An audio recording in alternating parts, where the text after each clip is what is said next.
ಹಬ್ಬದಂದು ಪತ್ನಿಯನ್ನು ಕಾಡಿ ಬೇಡಿ ಖುಷಿಪಡಿಸಿದ ಪತಿ. ಊರಲ್ಲಿ ಹಬ್ಬದ ಸಂಭ್ರಮ. ಎಲ್ಲರೂ ವಿಶೇಷ ಪೂಜೆಗಾಗಿ ದೇವಾಲಯಕ್ಕೆ ಹೋಗಿದ್ದಾರೆ. ದುರಾದೃಷ್ಟವಶಾತ್ ರಾಣಿಗೆ ಪೀರಿಯಡ್ ಇದ್ದದ್ದರಿಂದ ದೇಗುಲಕ್ಕೆ ಹೋಗಲಿಲ್ಲ. ಅವಳು ಹೋಗಲಿಲ್ಲ ಎಂಬ ಕಾರಣಕ್ಕೆ ಪತಿಯೂ ಮನೆಯಲ್ಲೇ ಉಳಿದರು. ಉಳಿದಂತೆ ಅತ್ತೆ ಮಾವ ಮಕ್ಕಳು, ಮೈದುನ, ನಾದಿನಿ ಎಲ್ಲರೂ ಹೋಗಿದ್ದರು.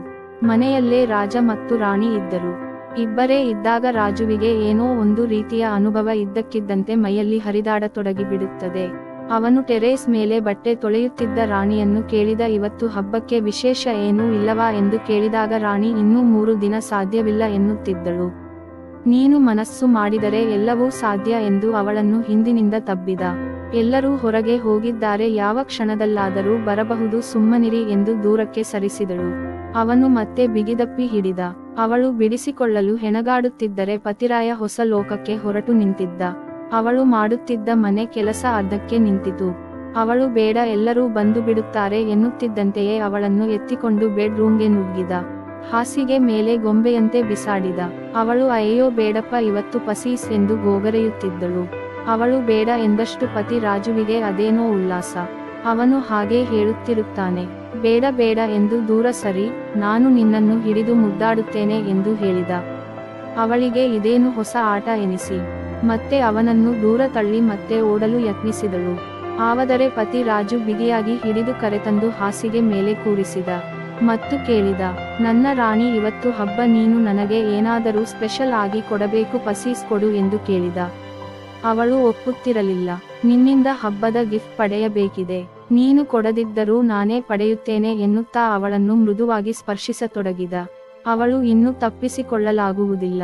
ಅವರು ಬರುವಷ್ಟರಲ್ಲಿ ಗಂಡನಿಗೆ ಗಿಫ್ಟ್ ಕೊಟ್ಟು ಸಮಾಧಾನ ಮಾಡಿ ಕೂರಿಸಬೇಕು ಎಂದುಕೊಂಡವಳೇ ಬೇಗ ಮುಗಿಸಲು ಅನುಮತಿ ಕೊಟ್ಟಳು ಮತ್ತು ಹೇಳಿದಳು, ಇದೇ ನನ್ನ ಗಿಫ್ಟ್, ತಿಂದು ತೇಗಿಕೋ ಎಂದು ಕೈ ಚಾಚಿ ಆಹ್ವಾನಿಸಿದಳು.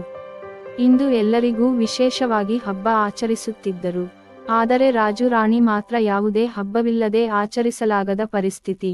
ಇಬ್ಬರೂ ಸೇರಿ ಮಾತನಾಡಿಕೊಂಡರು. ಇಂದಿನ ಖುಷಿಯೇ ನಮಗೆ ಹಬ್ಬ ಎನ್ನುತ್ತಾ ಸ್ವರ್ಗದ ಬಾಗಿಲತ್ತ ಹೆಜ್ಜೆ ಹಾಕಿದರು. ಹಾಸಿಗೆ ಮೇಲೆ ಕುಳ್ಳಿರಿಸಿ ಅವಳ ಸೀರೆಯ ಸೆರಗು ಕೆಳಗೆ ಜಾರಿಸಿದ. ಬಿಗಿಯಾಗಿದ್ದ ಹಸಿರು ರವಿಕೆಯಿಂದ ಗಟ್ಟಿಯಾಗಿದ್ದ ಬೆಣ್ಣೆ ಮುದ್ದೆಗಳ ರಾಶಿ ಗೋಚರವಾಗುತ್ತಿತ್ತು. ಅವಳ ಗಲ್ಲ ಹಿಡಿದು ಮೇಲೆತ್ತಿ ಅವನ ಬೆರಳಿನಿಂದ ತುಟಿಗಳನ್ನು ಸವರಿದ. ಅವಳ ಕುತ್ತಿಗೆಗೆ ಚುಂಬಿಸಿದ. ಅವಳ ಗಲ್ಲವನ್ನು ಸವರುತ್ತಾ ತುಟಿಯನ್ನು ಸವರುತ್ತಾ ಚುಂಬಿಸಿದ. ಸಿಹಿ ಮುತ್ತು ನೀಡುತ್ತಾ ಅವಳ ರವಿಕೆಯ ಗುಂಡಿಗಳನ್ನು ಬಿಚ್ಚಿದ. ಅವಳು ರವಿಕೆ ಕಳಚಲು ಸಹಕರಿಸಿದಳು. ಹಾಗೆಯೇ ಹಾಸಿಗೆ ಮೇಲೆ ಹಿಂದಕ್ಕೆ ಜಾರಿಸಿ ಮಲಗಿಸಿದ. ಅವಳು ತೊಟ್ಟಿದ್ದ ಹಸಿರು ಸೀರೆಯನ್ನು ಮೇಲಕ್ಕೆ ಎತ್ತಿ ತೊಡೆಗಳನ್ನು ಸಹಿಯಾಗಿ ನೆಕ್ಕುತ್ತಾ ಮೇಲೆ ಬಂದ. ಅವಳೇ ತನ್ನ ಬ್ರಾ ಕಿತ್ತೆಸೆದಿದ್ದಳು. ಅವಳ ಸೀರೆ ಸೆರಗು ಬಿಚ್ಚಿ ಲಂಗದ ಲಾಡಿ ಕಿತ್ತ. ಲಂಗ ಕೆಳಕ್ಕೆ ದೂಕಿದ. ಬ್ಯಾಟ್ ಬೀಸಿದ. ಅವಳು ಮುಲುಕಲಾರಂಭಿಸಿದಳು. ಹೊಡೆ ನನ್ನ ರಾಜ, ಇಂದು ನನಗೆ ವಿಶೇಷ ಹಬ್ಬ, ಇನ್ನೂ ಜೋರಾಗಿ 6 ಬಾರಿಸು ಎನ್ನುತ್ತಾ ಅವನ ತಲೆಯನ್ನು ಎದೆಗವಚಿಕೊಳ್ಳುತ್ತಿದ್ದಳು. ಅವನ ಏಟುಗಳು ಜೋರಾಗತೊಡಗಿದವು. ಆಕೆ ತನ್ನೆರಡು ಕಾಲುಗಳನ್ನು ಮೇಲಕ್ಕೆ ಎತ್ತಿ ಕರೆಂಟ್ ಹೊಡೆಸಿಕೊಂಡವಳಂತೆ ಆಡುತ್ತಿದ್ದಳು. ಕಣ್ಣುಚ್ಚಿ ಕಾಮೋದ್ರೇಕದ ತುತ್ತ ತುದಿಗೇರಿದ್ದಳು. ಇವನು ಬೆಣ್ಣೆ ಮುದ್ದೆಗಳನ್ನು ತಿನ್ನುತ್ತಾ ಗುಹೆಯೊಳಗೆ ಗುದ್ದ ತೊಡಗಿದ್ದ. ಆಕೆಯು ಒಂದು ಕೈಯಲ್ಲಿ ತನ್ನ ಬೆಣ್ಣೆ ಮುದ್ದೆಗಳನ್ನು ಅವನಿಗೆ ತಿನ್ನಿಸುತ್ತಾ ಇನ್ನೊಂದು ಕೈಯಲ್ಲಿ ಅವನ ಸೊಂಟ ತನ್ನ ಗುಹೆಯತ್ತ ಜಗ್ಗಿಸಿಕೊಳ್ಳುತ್ತಿದ್ದಳು.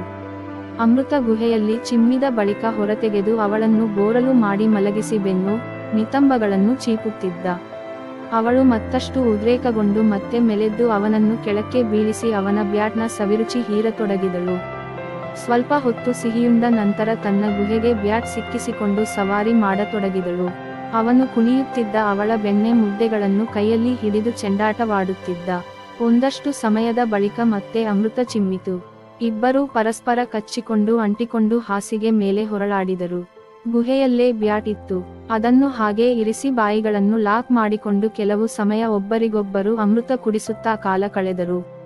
ನಂತರ ಅವರ ಆಟಗಳು ಬಾತ್ ರೂಮ್ಗೆ ಶಿಫ್ಟ್ ಆಯಿತು. ಅವರಿಬ್ಬರೂ 2ನೇ ಬಾರಿಗೆ ಸ್ನಾನಕ್ಕೆ ರೆಡಿಯಾದರು. ಅಲ್ಲಿ ಇಬ್ಬರೂ ಪರಸ್ಪರ ಬ್ಯಾಟ್ ಬಾಲ್ ಆಟವಾಡುತ್ತಿದ್ದಂತೆಯೇ ಸ್ನಾನವು ಮುಗಿದಿತ್ತು. ಹೊರ ಬಂದ ಇಬ್ಬರೂ ಸುಸ್ತಾಗಿದ್ದರು. ಬಟ್ಟೆ ಧರಿಸದಷ್ಟು ಸುಸ್ತಾಗಿ ಹೋಗಿದ್ದರು. ಅನಿವಾರ್ಯವಾಗಿ ಬಟ್ಟೆ ಧರಿಸಿ ಅವಳು ಟೆರೇಸ್ ಮೇಲೆ ಬಟ್ಟೆ ತೊಳೆಯಲು ಹೊರಟಳು. ಇವನು ತನ್ನ ಲ್ಯಾಪ್ಟಾಪ್ ಹಿಡಿದು ಕುಳಿತ. ಹೊರಗೆ ಹೋಗಿ ಬಂದ ಸಂಬಂಧಿಗಳು ಹಬ್ಬದ ಕಡೆ ಗಮನಹರಿಸಿದರು. ಆದರೆ ದಂಪತಿ ರಾಜು ರಾಣಿ ಅಂದಿನ ಹಬ್ಬವನ್ನು ಬೇಗನೆ ಮುಗಿಸಿಬಿಟ್ಟಿದ್ದರು. ಹೀಗೆ ಇಬ್ಬರೂ ಹಬ್ಬದ ದಿನ ವಿಶೇಷವಾಗಿ ಖುಷಿಪಟ್ಟರು.